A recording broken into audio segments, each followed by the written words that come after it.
Hey there, I'm Audrey. Welcome to our soul session. I'm so happy that you're here and part of this community.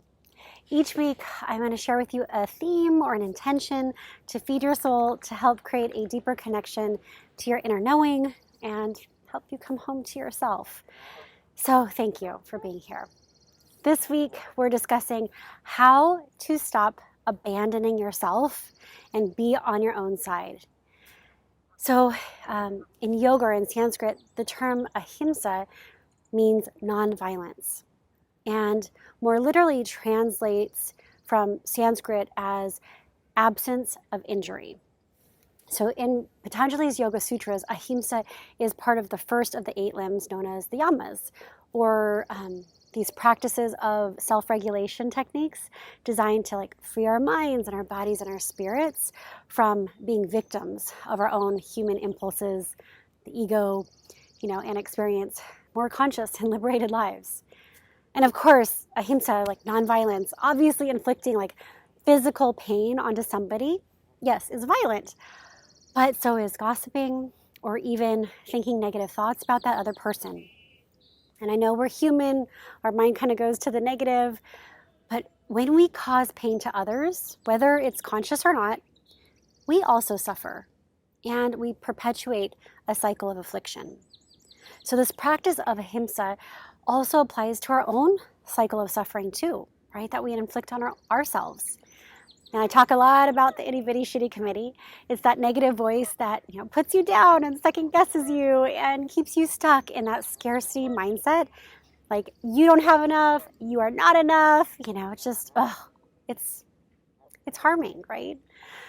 And over time, listening to that persistent negative voice creates these damaging patterns and limited beliefs that we buy into. And the thing is, you're harming yourself through your thoughts and your beliefs. And I get it, change doesn't happen overnight, right? It's a practice. And the word, practice means to apply and carry out a specific idea, method, or belief consistently over time. So this practicing ahimsa, not only in your words, but your thoughts and your actions, is that mindful work to liberate yourself and be free. So my invitation this week, or your intention this week, is to notice that negative voice that's talking to you.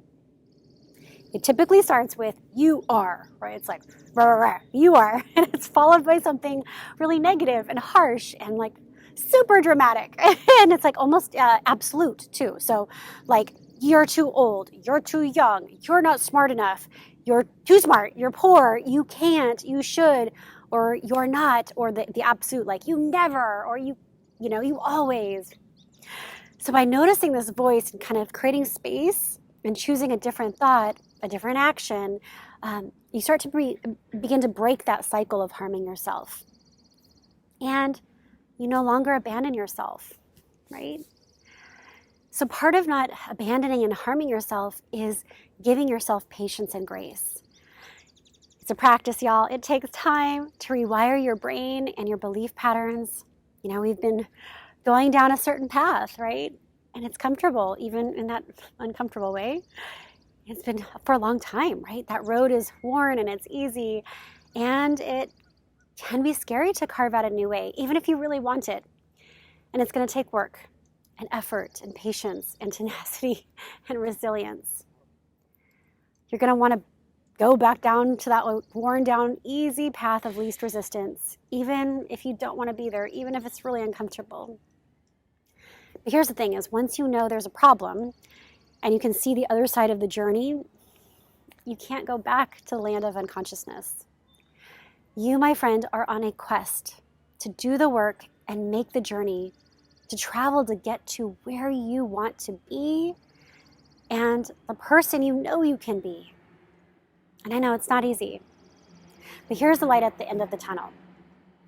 You like you. You like you. You like you, and that's all that matters, right?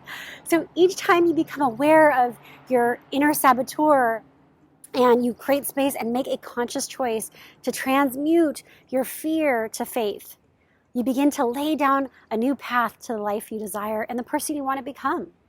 So celebrate these small wins. because there is a calling in your heart, like this, like yearning to come home to yourself. And I do believe that what you are seeking is also seeking you. This is the self-love. This is the worthiness that you deserve. So receive it and be gentle with yourself. I hope today's intention was helpful, and if it was, please like and drop a comment below, subscribe. I just love this community. I'm so excited to build this and be with you, and I love getting to know you. And also share in the comments below if you'd like to learn a mindfulness tool to pull out of like kind of your soul's toolkit to use when that inner saboteur shows up, and I'll create a video for you. These are all things that I teach in Soul School, my online program. Thank you for being here. Sending you lots of love today.